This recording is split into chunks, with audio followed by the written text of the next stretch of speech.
And I sound the pussy. She was going to have a shit fit at it. Everybody stopped what they were doing and just stood there because they could hear Helen telling her what was what. So episode 1, I thought it'd be fun for all of us to introduce ourselves to our vast audience. Of 2. Of 2. Well, if there's no swearing, it might be 3 because my mum would listen then. Well, not even a little bit of swearing. Well, Yeah, I'm sorry, but I'm me. Yeah. I am who I am, and Well, I swear at clients, so why would I not swear when I'm on a podcast? Yeah, no. Go on then, Helen. You can start us off. With what? How did you get into becoming or want to be a A dog, dog behaviourist? behaviourist. When I first left school, I vet nursed for 4 years. And even while at school, I used to work in the kennels with rescues and all sorts of other things. I just sound the pussy. I thought she'd Just like to tell everyone that she meant a cat. Just say, oh no. Right, oh. Shall I continue then? Oh yeah, go on, Helen. Tell us. You were telling us all Yeah. about it. Yeah. So worked in the kennels as a teenager at weekends, and then vet nurse when I left school. But I just seemed to have a knack with really difficult dogs, frightened dogs, fearful dogs, dogs that wanted to bite my face off, and it kind of grew from there. But working as a vet nurse, I was 4 years doing that, and the pay was crap, if I'm honest. And we're talking back in, Christ, I was 16, and what am I now? I'm like the big 50, so hundreds of years ago. And you get to a point where you don't feel anything, and I didn't want to feel like that anymore. So I didn't like that the way it started to make me feel, but I always had, even in the vets, had a knack with all the other dogs and being able to appease them, get them to do what we wanted them to do. Trained all my friends' dogs, and then I got my first Mastiff, which I wanted after meeting a Mastiff in the vets that I fell in love with. And then I decided to do it full time. Why are you squirting the It's cat? biting all the leads. Oh, little bastard. I've spent hours putting all these leads together and the cat's just eating them. And so then I think I got to a point where I was doing it part-time, and I realised that I hated law and people, basically. And for somebody that doesn't particularly like people, my job is very people-y. But the want to just do something that I really loved, so that there's a saying, isn't there, that you're not going to work if you're doing something that you enjoy. And so I decided to take the leap when Harry was very young, and I started from scratch. So all in all, I've been doing it over 20 years, but full-time, 16 years. And built the business from the ground up, and my reputation the same. So yeah, that was it really. And it was just a case of having the balls to go and leave a career that you know that you're always going to have a career, and then just starting out from afresh. Nobody helped me, I had no leg up, I had no mentors, I had nothing, absolutely jack shit. So I had to start from the very beginning. Says a lot about having passion for something, doesn't it? It can take does. you a long way. It does, and if you've got good work ethic as well. So I used to work my bollocks off, still do to be fair. But you've got to have that drive. Gina. Don't come to me. Yeah, go on, tell everyone about you. How she ended up working with me. We'll tell them how it started first of all, how we first met all those years ago, Scarlett and George, and then Scarlett and George at nursery. all the way through infants. Yeah, me helping her get her pram out of the car because she was going to have a shit fit at it. Oh, No, sorry, swear word. Don't swear. It wouldn't fold up. I was about to launch it. But someone with patience came along and went, do it like this. That was it really, I think, from And the then you start. cleaned for me, didn't you, for a Yeah, little bit? I was in between, wasn't I? And I was doing candle parties Yeah. in between jobs, and after running the game shop. And then, yeah, Helen said, oh, well, you can come do some cleaning for me if you like, which I did. And I Besotted probably with did that. that for about, I don't know, about 8 months. I knew that I could work with Gina, but the funny thing about asking her is I knew she was scared of dogs, which was the most ridiculous thing in the world. And that was my answer, wasn't it? I went, no, I'm scared of dogs. And I said, don't be stupid. You've been You'll working be with these alright. mastiffs. How my mastiffs, how can you, there's nothing else that can scare you. Mm. And So she said she'd give it a go, and then she started thoroughly enjoying it before she got all anxious again. And she used to go out on her own with some and train them, and we'd work together. We've had some hilarious times out in the field, and I mean hilarious. Yep. Um, Usually at my cost every time. yeah, but we'll get onto those later in those Yeah. podcasts. Absolutely, we'll be putting up the videos because there's quite a lot of you being the turtle. Mm. Yes, that's her nickname. As well as the G-bird, it's the turtle. The turtle. Mm. The turtle. So- And those ones when she can't stand shit, so she gags like mad, which is even funnier. What's Helen's nickname? I can't say it on here. Okay, fair enough. It depends. It depends what day it is. It's it depends what Minge. she's doing. It's usually Minge. Yeah. The first thing she will, hello Minge. Ed is one of my ginger ninjas. Hello Ed Sheeran. He'll lick you. Oh no, they're Oh, scratchy. yeah, no, cats' Yeah. tongues are really ace, Oh, aren't they? it's like sandpaper. Yeah. I was going to say I had pussy on my face.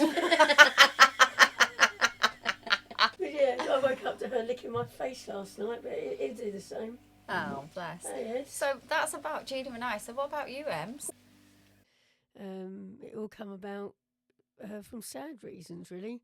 I think a lot of dog owners or animal owners will resonate with this. I had an English pointer called Sherlock, and I would describe him as my soul dog. And when he died in 2019, I was absolutely bereft. 3 days in bed, couldn't stop crying. And I thought to myself, I can't feel like this again. What can I do? I still want to enjoy animals, but I can't grow this attached and fall apart in the way that I did. So I thought, oh, I know, I will reach out to the community, borrow their pets, be sad if anything happens, but not feel this way again. It hasn't worked out quite like that because I now own 4 dogs, I foster one, 7 cats, 3 tortoises, 2 fish, and I still have the community as well. So my initial plan failed, but I'm very happy with that failure. It's not often you can say that. So one of the questions I was going to ask, is there anything that nearly made you quit? I don't think I've been at that stage. I think we all have days where we just think, why? But that's just part and parcel of being busy, and animals aren't predictable. It's as simple as that. But I think I had a person working for me a few years ago, and we used to, at the end of training sessions, the dogs would go out and have some decompression and nice walking time, as long as they could be trusted and things like that. So I would take a group, but I would take the group that was difficult, and then the other people would take the easier groups, or the more of the mentor dogs, if you like, to just have a little bit of fun at the end of the day. And this particular person, I don't know, I still don't know to this day, but I think she was on the phone. I think she was on the phone and not paying attention. And one of the dogs run off. And they lost the dogs, and we were out all hours. And sadly, that dog got run over and killed. Oh, bloody hell. And that was the thing that's probably the closest thing for me to go, I cannot do this anymore. Because not only that, it was a close friend of mine, dogs, as well. So it was, yeah, that was a tough time, a really, really tough time. And I still don't know the full truth behind that. So that's the closest I've ever come. You know, there's days when I just go, oh, fuck this shit, of course. But not that I think I'd ever quit. What about you? I know your role's different because you She wants to quit every day. support. And you're only partially hands-on with the animals, mostly admin. Yes, we're on a Tuesday now. Tuesdays. Tuesdays. Is that the day you want to quit every Yeah. week? Yeah. Yeah. So you love working with animals? I like the puppy classes. Mm. I don't mind that because they're on lead and they're contained. But the social days, I just shit myself. Yeah, but you're not out there. All you've got to do is bring the dog round. Yeah, I know. And then let the owners in, and then I do the handover at the end of the day. I know. And you have to stand with Scarlett. Scarlett is Gina's daughter. And I have to say, actually, She's so much better. She's great. She is really great. I have a lot of fun with Scarlett. Well, like Helen, I like my job to be done right. So on a Tuesday, I stress because I'm like, oh, I don't want to be out there doing that. When She's this anal, is what she when, means. you know, this is not getting done, and then I'll get all in a flap and... She resource guards as well. And my then... pads. If she writes in my pads with the I odd colour pen... I do it on purpose. What about you, Em? What makes me want to quit? Or have you come near quitting? Oh, have I? Yeah, I have, because I can't deal with the emotional side of it, as in the loss of animals. Or I don't think there's a day that goes by when I'm not asked to foster, help rehome. Me too. You know, this dog's going to be put down if you don't step in and help. There's quite a lot of pressure from people, because we're in the industry of working with animals. People think that's how we... Bloody cat. You bloody cat, such fun. Yeah, so that's what I find hard, is the emotional side of it, because I want to give everyone a home, everyone a chance. Yeah. I get that too, but it's all usually at the detriment to ourselves. And that's the thing, and it's learning to when you can do it and when you can't do it, and that's one of the hardest things I've had to learn, and I'm still not that great at it, but to be fair, you're even worse. You are even worse. And then people put that pressure on you and expect that, and that's a bit wrong as well, because then you feel like shit that you can't do something. Yeah. And then I think someone's got to have a voice for the dogs or for the animals. It's not just dogs. Yeah, you do everything. Yeah, I'll take anything. I know. But yes, that's the only thing I struggle with. The emotional side. Yeah. So we've learned like how we got into what we do, and what makes us want to quit.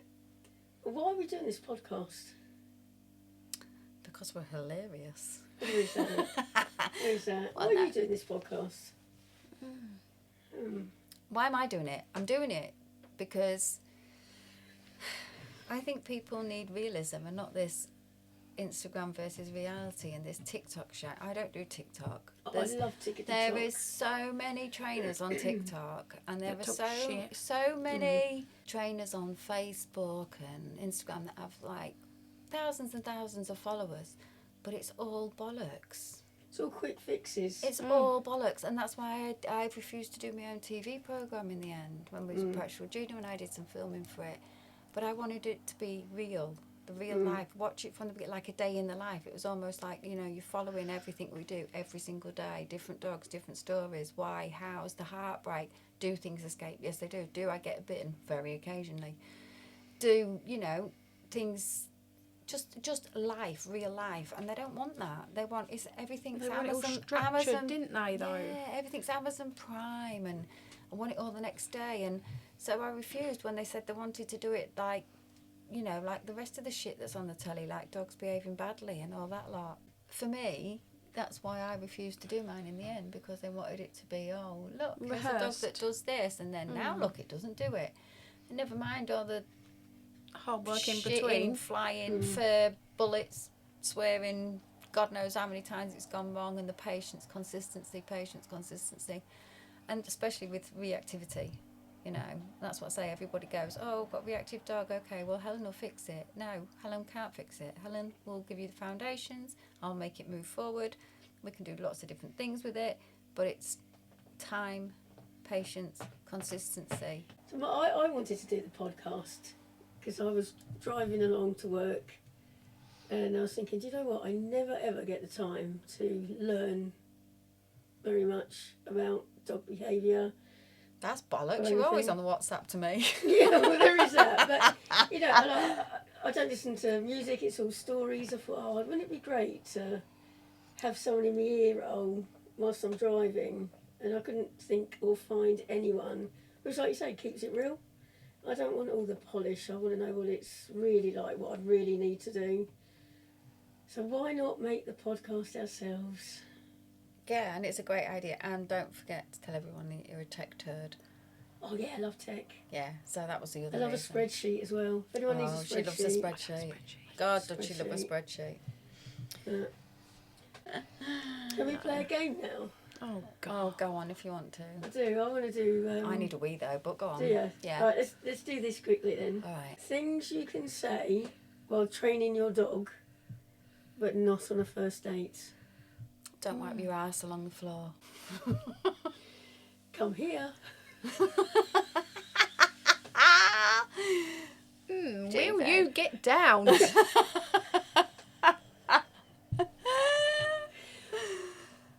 We're not rolling in that. Oh my days. What's the next one? Stop licking. I can smell that from here.